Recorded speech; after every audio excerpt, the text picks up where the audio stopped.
நம்ம செய்யற சிறு சேமிப்புனால எவ்வளவு பெரிய பற்றாக்குறை தீர்க்க முடியும்னு சொல்லிட்டு இந்த வீடியோல என்னங்க சம்பந்தமே இல்லாம இதை பத்தி பேச போறோம் பாக்குறீங்க. நம்ம டெய்லி ஆக்டிவிட்டிஸ்ல பண்ற சில சேஞ்சஸ்னால சொசைட்டிலே பெரிய மாற்றத்தை கொண்டு வர முடியும் அப்படின்னீங்கன்னா ஏன் அதை பத்தி நம்ம பேசாம இருக்கணும்? பேசலாமா?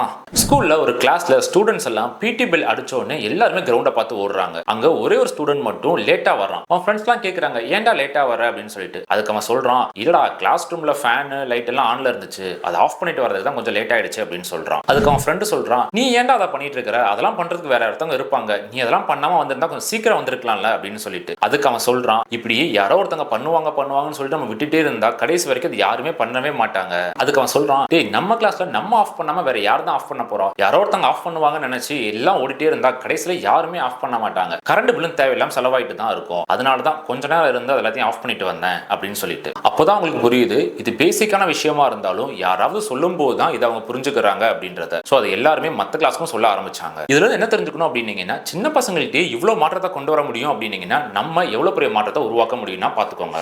ஒண்ணும் இல்லைங்க, நம்ம வீட்டுல கரண்ட் பில் அதிகமா வந்துடக்கூடாது அப்படின்னு சொல்லிட்டு கரண்ட்டை பார்த்து செலவு பண்றாங்க நம்ம அப்பா அம்மா. அதே மாதிரி காலேஜ்லயோ ஸ்கூல்லயோ இன்ஸ்டிடியூஷன்லயோ இல்ல நம்ம போற ஃபங்க்ஷன்லயோ நம்ம ஏன் அதை பண்ண மாட்டோம்? நம்ம கரண்ட் பில் கட்ட போறது இல்ல அப்படின்ற ஒரு அலட்சியமா, இல்ல நமக்கு அதுல பொறுப்பே இல்லைன்றதா? நம்ம வீட்டுல மட்டும் டெய்லி 5 to 7 யூனிட்ஸ் மின்சாரத்தை சேவ் பண்றதுனால தமிழோட மின்சார பற்றாக்குறையை தீர்க்க முடியும்னு சொல்றது உண்மையான விஷயம் தாங்க. ஆமாங்க, தமிழ்நாட்டில் மட்டும் டெய்லியும் 126 மில்லியன் யூனிட்ஸ் மின்சார பற்றாக்குறை இருந்துட்டே தான் இருக்கு. இதுக்கு என்ன சொல்யூஷன் அப்படின்னு பாத்தீங்கன்னா, நம்ம வீட்டுல தேவையில்லாதப்பையோ இல்ல நம்ம வீட்டுல இருந்து வெளியில போறப்பையோ இருக்கிற மின்சாரத்தை ஆஃப் பண்ணாலே போதும், பெரிய மாற்றத்தை தமிழ்நாட்டில் கொண்டு வர முடியும். சரி, உங்க எல்லாத்துக்குமே ஒரு டவுட் வரும், நான் பண்றதுனால சொசைட்டில இவ்வளவு பெரிய மாற்றத்தை கொண்டு வர முடியுமா அப்படின்னு சொல்லிட்டு. முடியுங்க. எப்படி விஜய் சர்க்கார் படத்துல ஒரு ஓட்டுனால ஆட்சியவே மாத்தினாரோ அதே மாதிரி ஒருத்தர் பண்றதுனால தமிழ்நாட்டிலே பெரிய மாற்றத்தை கொண்டு வரலாங்க. ஒருத்தர் பண்ணா என்ன சேஞ்சஸ் நடக்க போகுதுன்னு சொல்லிட்டு யோசிச்சே இருக்காம எல்லாரும் சேர்ந்து கரண்டை சேவ் பண்ண கத்துக்கோங்க.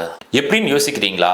நீங்க பண்றதை பார்த்து ஒரு 10 பேர் பண்ணுவாங்க, 10 பேர் பண்றதை பார்த்து ஒரு 100 பேர் பண்ணுவாங்க, 100 பேர் பண்றதை பார்த்து ஒரு 1 லட்சம் பேர் பண்ணுவாங்க. இதெல்லாம் பண்றதுனால தமிழ்நாட்டோட மின்சார பற்றாக்குறையை ஈஸியா தீர்த்துட்டு போயிடலாங்க.